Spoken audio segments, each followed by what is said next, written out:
Welcome to the PharmaSource podcast, recorded on stage at CDMO Live Europe 2026 in Rotterdam.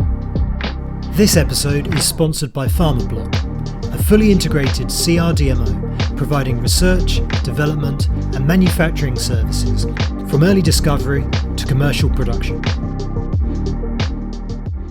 The theme for this year's event is partnerships in an uncertain world.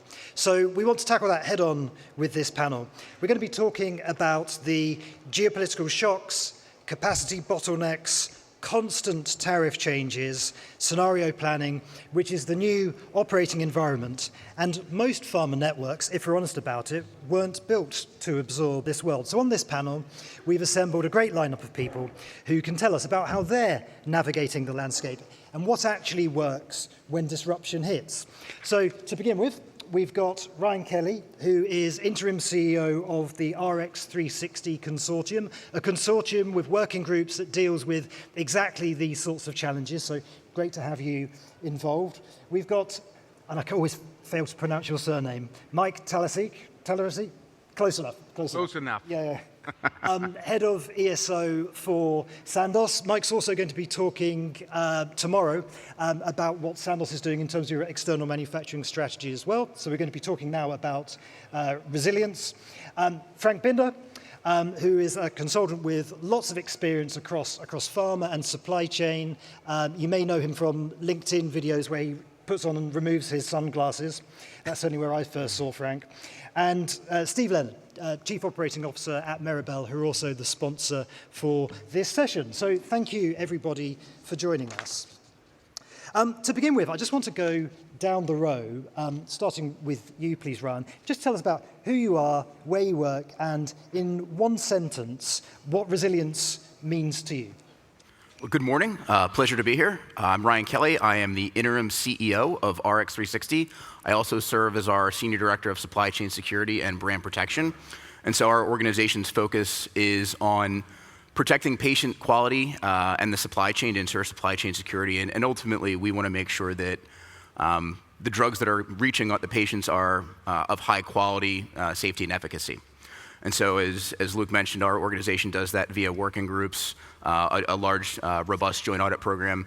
I've been in the industry for 2 decades. I've been at RX360 now for 2 years. Prior to that, I served working in industry and as a consultant at manufacturers, distributors, and then in 2017 took a little bit of a pivot and moved over to Amazon to help them start up pharmacy. And so I bring a little bit of a different perspective here, but really looking forward to this conversation with the panel here today. Thank you. And in terms of resilience, it's how quickly when something goes wrong, can you respond and mitigate the disruption to ultimately patient continuity. Thank you. Maik. Thanks. My name is Maik Talarczyk. I'm working for Sandoz in the area of small molecule business. So I'm part of the strategic team and the PMO director in the small molecule in the industry. So I'm working for Sandoz technical operations. So I'm taking care that the strategy and the transformation we are in is executed, and also part of the strategy planning team. So what we are doing here is to try to reduce complexity about currently over 350 suppliers we are managing in the FDF section, not mentioning API business anyway. And also our internal sites leveraging this. So for me, a resilience is that for a pure generic company like Sandoz is how you protect your A and B products mostly, right? And how fast you can move in a matter of disruption, how fast you can move from A to B, from supplier A to B, or for internal site A to external supply. And how are your contingency plans set it up for this kind of products? Thanks. Thank you. Steve. Hi. Hello, everybody. Steve Leonard. I'm the COO of Meribel. We're a mid-sized CDMO here based in Europe. We have 11 sites and provide a really wide range of dosage forms to small and mid-sized pharma companies, primarily in Europe, and some supply into the US and into Asia as well. So for me, when I think about resilience, this is about assurance of long-term supply reliability, period, right? There's lots of things that go wrong every day, whether it's upstream in our supply base, logistics, all the things that are going on from a geopolitical point of view. And we need to look at that whole ecosystem that we live in and figure out what are the actions proactively that we need to put in place to assure that there's supply continuity to our customers and their patients. Yeah. Frank Binder, I'm a pharma supply chain guy, you could say. Until recently, I was leading the global supply chain of Santen, a Japanese pharma company, and prior to that of Celgene, a US biopharma, and I've also spent some years at two big Swiss pharmas. And for me, resilience used to be a footnote, and today it can mean, if you have it or not, can mean the survival of your company in the extreme. Great. Thank you. So we're going to talk now about trying to understand what's actually happening with the current disruption landscape. And Frank, I'd like to start with you, please. You've been writing a lot recently about the Strait of Hormuz, the implications of that to the supply chain and the use of supply chain as a geopolitical weapon. Could you please unpack that for us? What's happening at the moment? Yeah, I think, well, our pharma supply chains have been built up over the years resting on some key assumption. And basically, the assumption was, well, we live in a fairly stable world, and free commerce is really the dominating paradigm. And that has allowed us to optimize our supply chains, optimize manufacturing, making use of economies of scale, up to, of course, global single sourcing being very often the standard. And on the other hand, it really allowed us to make decisions, where do we put a certain site or where do we contract, that were really based on optimization. But this world does not exist anymore. So the stable world and the free commerce paradigm, that doesn't really exist anymore, and it will not come back. Some of you are maybe a little bit younger than I am, but even in your lifetime, it will not come back. That's my prediction. And so we have a mismatch, and today we have to really take into account completely new risks, that if we have a single manufacturing site somewhere, it might be cut off from their raw materials, or the flow of their products might be cut off from the market due to crisis, wars, and so on. And there's something else which I think is less spectacular, but maybe more insidious and more problematic for the pharma industry, is that nowadays some countries are saying, we want you to manufacture at home where we are. And in the past, countries used to incentivize companies to onshore the manufacturing. Today, there is punishment for those who don't. And there's one country where I've seen it goes in the direction that they're not only asking the products for their market to be made onshore, but also the products for all the other markets. And that's where it gets very difficult, because pharma companies will be caught between a rock and a hard place if other countries take the same approach, of course. Thank you, thank you. Maik, from the perspective of where you sit, you're in the middle of a pretty major transformation of your network of Sandoz. Frank was just saying that the old world isn't coming back. How are you thinking about that? How are you designing for what's to come? Yeah, so from where I sit, disruption is not something what is it's daily business for us already, right? Disruption when you serve the market with approximately 2,000 product families, and multiple dosage forms, you can imagine that a disruption somewhere, somehow, every day occurs, right? So what is really, and then you look, sudden demand shifts, you look into demand disruption, geopolitically caused disruptions as well. We have capacity constraints about some drugs when we talk about this. This is what is happening, and then how the biggest. Yeah, let's say leveling in your network. You have a huge network, leveling that you still reduce complexity, build stronger partnerships, right? And you try to do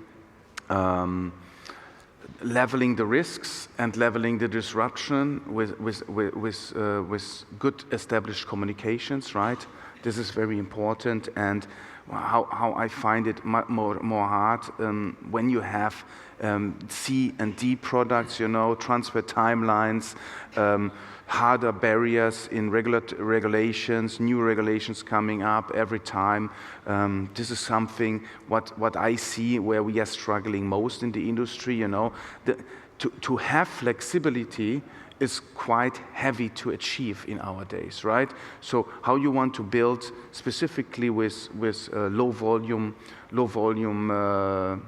products, how you want to establish a kind of two-source strategy or whatever you want to do, yeah? In the same time, you need to keep up with the market. So you need always to balance the risks, opportunities, and the market value you have in the pipe. Thank you. Steve, from the CDMO perspective, what happens when disruption, it could just be a material shortage or something bigger? What does that look like, and how do you respond? Yes, so for us, I mean, there's lots of different things that could interrupt production on a day-to-day basis. Some of them are material shortages, but one of the things we do is we constantly assess all those risks, and those risks are everything from I don't have enough trained people, a machine broke, and I don't have the spare parts, some of the things we're talking about from a raw material point of view, and we have to look across, again, that whole ecosystem and figure out what are the countermeasures that we can put in place for each of those. Particularly today in the supply chain, there certainly are some risks we're managing today that weren't in the model 6 months ago, that we've had to go and rebuild some assumptions. And so in the near term, most of the strategy is around safety stocks and those kinds of things, which is expensive. And I think to your point, the world can't afford to have 2 or 3 sources for everything. Tech transfers are risky and expensive, so there's not going to be a massive realignment of where everything's made here in the next 3 years or even 5 years or even 10 years. So the network we have has to adapt in a way that the ecosystem of the pharma world can afford and patients can afford. And it's not going to be piles of safety stock in 2 or 3 sources for everything, right? So it's all those little things that we're going to have to do, and it's going to take a lot of collaboration. It's from a CDMO perspective, we need to collaborate both with our customers and our suppliers to figure out what are those risks and how collectively can we mitigate them together. We're not going to be able to sit just as a CDMO on an island and do that by ourselves. So for us, it's about collaboration and accountability and making sure that risk assessment model is dynamic. Right? It needs to be updated on an ongoing basis. What's the probability that risk could occur? How long would it take us to recover? Right? When will we detect that there's a potential interruption? And how expensive are the actions that we need to take? And how do we make sure we can afford to do those things? So again, it's an ongoing effort of prioritization. Great, thank you.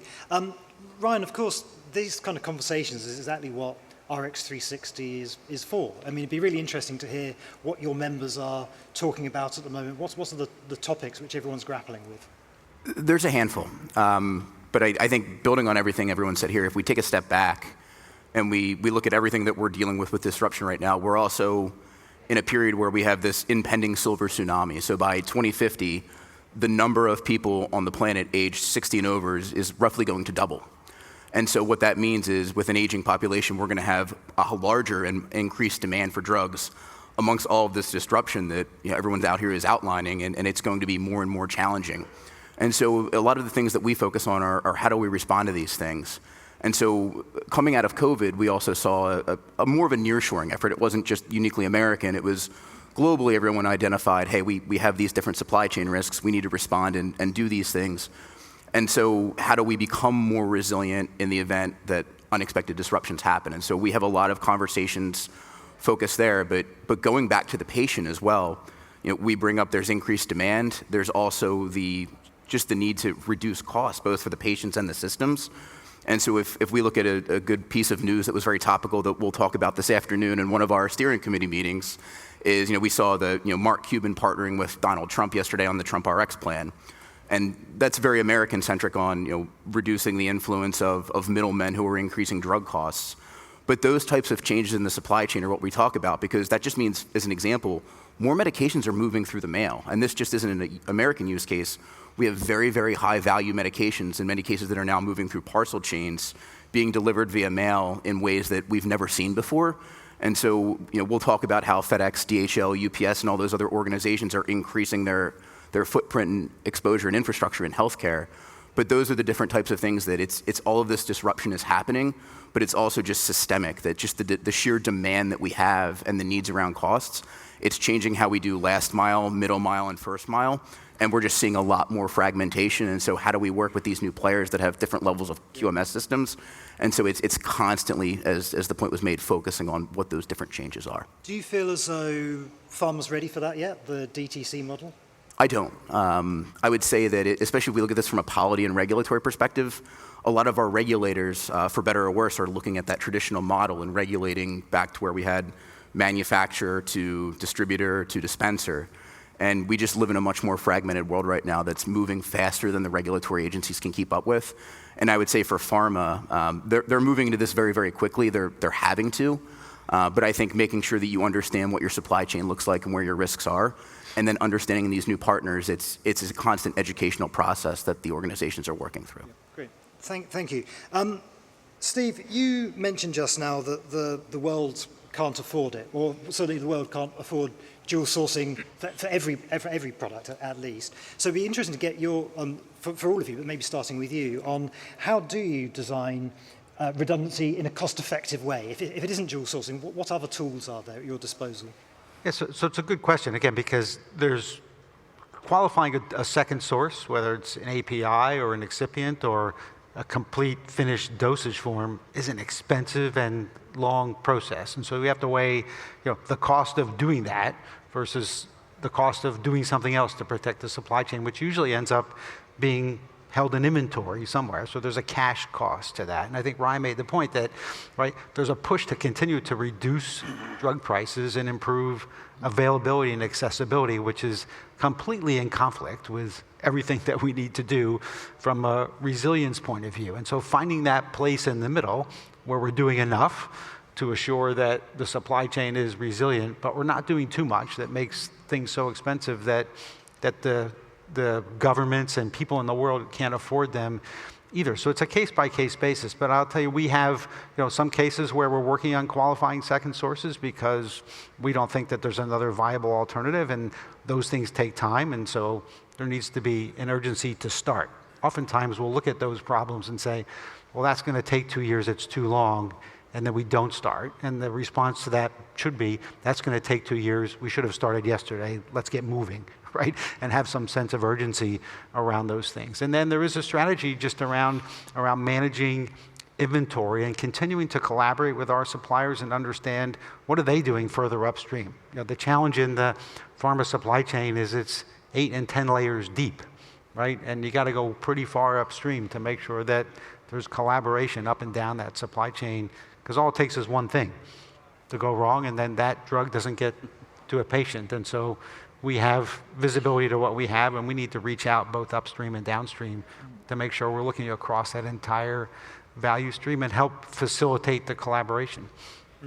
And then, Maik, you obviously manage in your organization a lot of products. How do you make those decisions on which ones to dual source? I mean, is it done like revenue size, patient criticality, risk? How do you what's your decision framework for that?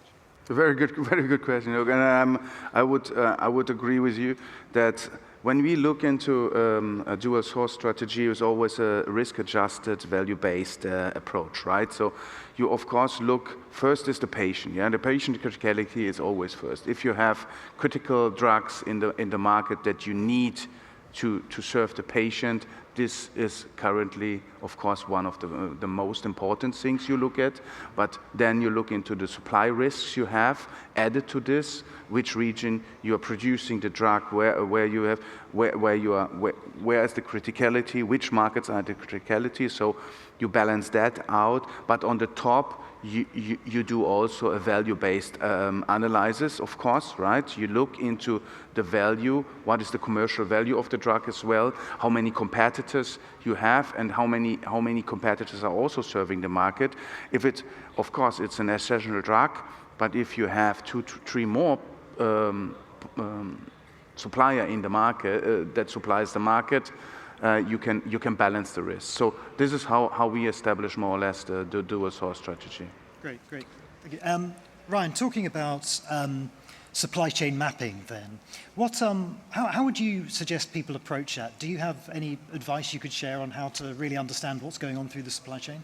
Yeah, I mean, it's a challenge, and it's to the point here, it's constantly changing. But I would say is make sure you're collaborating both with your suppliers, your CMOs, your CDMOs, your downstream partners, and really take a step back and understand how your supply chain works and go 2-3 layers deep. I think as we talk about kind of the overall cost of risk of an outage or a disruption, you'll often find that many times your primary supplier is the supplier of your secondary and tertiary suppliers if you don't do that kind of double click in. And so it's making sure you map the entire product supply chain in depth. Oftentimes this is done by a consulting firm and it goes to a shelf and no one ever looks at it again. And so I think it's really making sure you go through and you do this and you double click on every layer, make sure you understand as an example what your CMO is doing at your CMO, not just that you handed it off. Where is it in the supply chain? Where is your bright stock? Where is your API? Where are your materials? Where are your excipients? Where are your finished products? All of those things. That way you understand if there is any disruption, where are your supply at? How quickly can you respond? And where may you need to build in resiliency and redundancy elsewhere? Thank you. Frank, and what are your thoughts on how to approach it? We're obviously in a time where it's moving to region for region supply, US for US, Europe for Europe, Asia for Asia. How are you thinking about the best way to approach that? Yeah, I think it's important to look at the commercial side. I fully agree with what was said. There's the commercial importance, but also the important to patients. If we do not take this approach, because we cannot do everything and we cannot do everything at once, for sure, we would be misaligned in our efforts. So we really have to go by the commercial and medical importance. And then I really think we have to.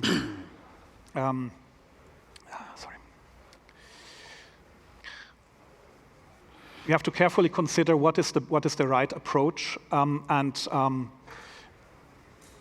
I think if we go simply by defining what are the major risks, I would really challenge: are we even able to assess the risks? For example, who of us had a long closure of the Strait of Hormuz high on their probability list? And the other element is that resilience is of course linked to risk assessment, but it asks a somewhat different question. It asks, if something goes wrong, how do we survive? So I really think identify what is the most important for the company and for the patients, and then think about how can we make sure we can continue to supply these products even if some major risks are realized. Mm-hmm. I'm always amazed when we do roundtables and have conversations with people, how much the topic of contract provisions gets everybody excited. So if that's not you, the exit's over there. But we want to talk about building in contract provisions around flexibility versus rigidity, and how do you sort of design the contract relationship around that? And maybe Frank, if you could carry on with that, please. Yeah, I got burned with that a couple of years ago when I was at a big Swiss pharma. So we had a CMO who ran into some capacity issues, and a quite important product they could not supply to the demand anymore. And our regulatory colleagues found out, we have actually a backup, an approved backup, and it's even one of our own sites.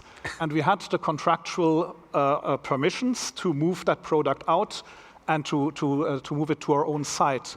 So very happy, we spoke with the management of that site, and there was first silence and then some really embarrassed feedback. We didn't know that we were the backup for that product, because probably the colleagues in the management team who knew about it had gone to retirement, and actually 6 months ago we sold the packaging line for that product. So I would say the most fundamental thing is a cold backup will give you some big surprises if you try to activate it. For sure, some things will not be there.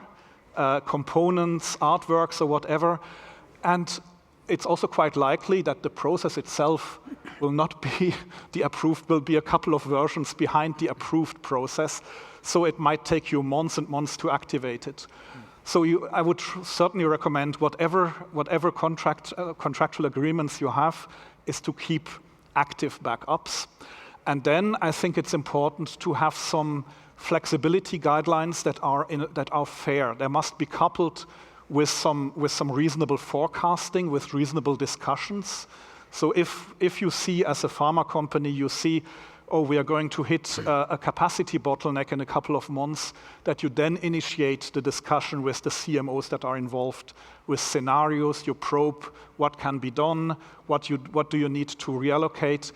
And I think contractually, yes, it's important to have this flexibility to reallocate, but there needs also to be some guidelines of fairness, that it's not being used as a tool to hit the CMO at some point. Yeah. And Mike, from your perspective, when you're negotiating contracts with CDMOs, how do you get that balance of flexibility with this? Yeah. Actually, the biggest advice I always say, and it's always difficult because I'm fighting constantly with the procurement department about this kind of topics, because normally when you sit when Sandoz is sitting, or when you sit on the pharma side and then you sit on the CDMO side, of course, CDMO wants to have always volume commitments, everything in the contract, right? And we don't know. So I always say, you cannot put in the contract what you don't know. Yeah, and specifically volumes are always a critical factor. So I'm not a friend of putting volume commitments in a contract, because normally goes wrong. It's always it's a setup for failure. So what I said, always keep it simple. Yeah, we are building partnerships. We are building partnerships that we have trust. We need to have trust, and when you cannot write everything in a contract, right? If you try to write everything what can go wrong or what every side wants in a contract, the contract ends up in 250 pages. Nobody reads that and nobody understands that anymore anyway. And then the contract is written anyway in the legal language that is for me Chinese, right? So in the end, what I'm a friend is keep it simple. Try to be fair, yeah? To put also the clauses when you say, okay, when you have a co-development, you know already. Everybody knows when you make business with big pharma, we have internal sites, we have utilization of internal sites as well. We always balance out after 5 years of the contract. Do you want to keep it at a CDMO? Do you want to keep it or at the license partner? Do you want to insource it? What is the balance here? This is something what you always have in mind. Be transparent from the first beginning. What is your attention with the drug and how you want to run it in the future, yeah? And then as a last thing is make maybe scale contracting. That you say, okay, guys, I understand you. If you have a volume of X, we have a price of X. If we have a much higher volume because we win a tender or whatever comes, volume shifts and swings are constant in the generic business, right? When we talk about tender business, when we talk about acting in more than 100 countries of the world, you always have, in one country, you can have swings like crazy. So I'm a friend of a scale contract. Ensure that the suppliers knows that as much upfront as possible. That's how for me, a good contract has to be structured. Thank you. And then Steve, from your perspective, what sort of requests are you getting at the moment, and which of them are actually realistic, and which are unworkable? I mean, consider this to be a safe space where you can unload about what's coming in. And what do you need to see from your side in order to make something realistic? What commitments do you need to have if you're going to do X, Y, and Z? Yeah, I think sure. As Mike said, we always would like to have perfect forecasts, volume commitments, all those things in the contract. And what I would say is, both sides of the table, we spend a lot of time negotiating big, complicated contracts, and then we put them on the shelf, and then we get to work. Right? And I think what's more important is how we get to work, because oftentimes, as that relationship evolves, sometimes the contract was signed a decade ago, and the terms and conditions in there are outdated, and both companies have bought and sold things in the meantime, and the contract conveys from one owner to the next. And so it's more about how we're behaving together and working together in the current environment. We would like to go back and update the contracts, and sure, those things are important. But I can tell you, in real life, there's the contract, and then there's running the business, right? And running the business, we need to do all the pragmatic things that we need to do to protect each other. And I think in that collaboration and trust is the most important thing, right? We can go back and bring all the lawyers into the room and start debating the contract. Meanwhile, the market's suffering, the patient's suffering, and so the real activity here is what are we doing together, to solve the problems, to look across the entire value chain of that supply chain, and making sure that every day we're taking the right actions to build some more resiliency into that whole supply chain from end to end. So again, there's all the things we would like to have in the contract. Sometimes we get them, sometimes we don't. Again, what's more important is what are we doing every day to serve the patient and serve the customer, and making sure that we don't have an unplanned interruption that we didn't somehow prepare for. Thank you. Ryan, what advice would you have about what to build into contracts? Make them as SLA and metric-based as possible. Again, be reasonable about it. If you're a manufacturer and you're working with a CMO, you can put certain areas into the contract, but at a certain level too, you may bankrupt your CMO if you do some of those things, which brings a whole different set of problems that goes with it. And so I would say, building on this, be fair, be reasonable, but also be very, very collaborative and work to make sure you have the right service level agreements and metrics that are built into those contracts. It gives both parties something to work toward and work backwards from. And then, again, then you put them on the shelf and you go to work. Yeah. Great. Thank you. One of the next main topic we're going to talk about is good crisis governance. So what do you actually do when disruption hits? And Maik, I'm going to start with you. Could you walk us through your perspective on that, please? What does good crisis governance look like in practice? How fast does it need to be? What decisions get made? Who does it? What does the escalation path look like? How are you thinking about it? A very good question, and I had to think a lot about that.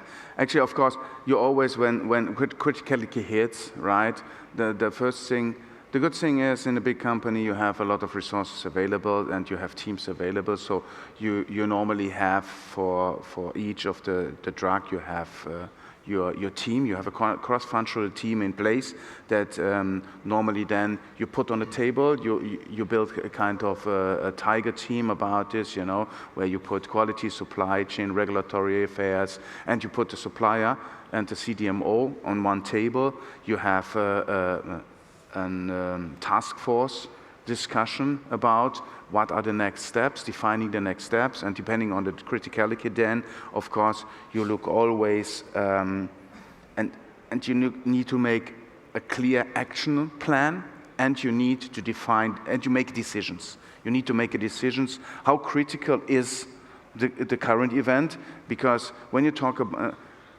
what is really critical, right? So when commercial comes to you and this is criticality and we have problems, blah, blah, yeah, and then you have to bring it into perspective first, then you have to make a decision how to act on it, right? That's the first thing. Have the team in place to make the assessment. Secondly, make the decision, what are the actions you want to do, and the third thing is how is the escalation process, who needs to be informed, and which kind of level of the organization needs to be informed related to this critical event. That is how we structure it. Thank you. Thank you. Frank, same question to you, but I think also it'd be interesting to also think about medium-sized pharma as well, or biotechs. What does that look like? Where there may not be the resource to have large tiger teams who sort of like working on an issue. Yeah, definitely. The big companies have the advantage that they can build up some, maybe not totally dedicated team, but they can build up teams that are prepared. They can send them to trainings and so on. They can put structures in place. These are all things that smaller companies cannot afford, and I think the way to deal with that is to put such topics regularly on the table in discussions in the management team. People need to get used to thinking about, okay, what do we do if this and this happens? People need to get familiar with the concept of a crisis and how do you manage it. I mean, the basic principles that Maik spelled out can be done as well in a smaller company. It's just that they don't have a team that can specifically prepare. So I would really bring these kind of topics regularly into the management team so that people can think through it and be mentally alert. Thank you. Steve, any thoughts on this? Yeah, sure. I think so. The communication cadence, certainly from a CDMO that we have with our customer, is important. If the first time a team like Mike described is around the tables when something goes horribly wrong, it's really too late. So the thing is, what are the interactions that we're having with that customer just on a week-to-week basis on tactical deliveries? What's happening every month at the next tier up with the collective management teams between us and the customer, talking about the next rolling 12-month forecast, what's the outlook for the next couple of years, and making sure that that tiered cadence and that business review cadence is intact, so that there's a relationship there, there's trust there. So when something happens, it doesn't feel unnatural to pick up the phone and to convene that team together to work jointly on a problem. Again, so that metrics-based, KPI-based, weekly, monthly, quarterly, semi-annual cadence, it's important to us as a CDMO that we build that out with our strategic customers and partners so that we have those relationships in place. And then when we have a problem, right, it's easy to escalate, it's easy to convene the team around the table to get that done. Yeah, okay. And then, Ryan, we're running short on time, but I think it would be good to know what your maybe blueprints too grandiose a word, but what would you recommend for how people should be approaching this? I think building on everything everyone said here, this is a very a Sun Tzu art of war problem. The battle is won or lost before it's ever fought. And so I'd say this isn't about companies that are responding well, they're prepared. And so just to kind of summarize it, I would say the same thing. It's you have the visibility, you know what's going on in your supply chain, you know who to pick up the phone and call if you need to, you know what your escalation pathways are, and then people are empowered. A lot of times when disruption happens, a lot of this is about speed. It's not making the perfect decision, it's making the best decision you can with the information you have. And so a lot of times that means not centralizing decision making, but decentralizing and empowering your team in the field to make those decisions to do the right thing for the business.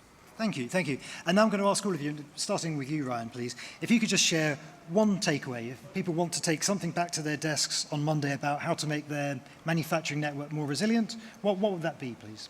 The biggest thing I would say is visibility.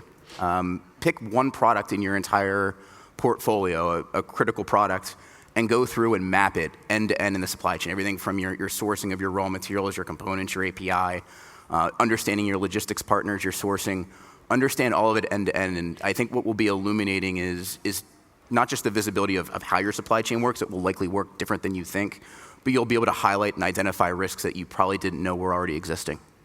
Thank you, thank you. Mike? For me, define the top products you want to look at, not define them very clearly, and then do a contingency plan for this specific products only. Not look into your entire portfolio, otherwise you're set up for failure. Thanks, you.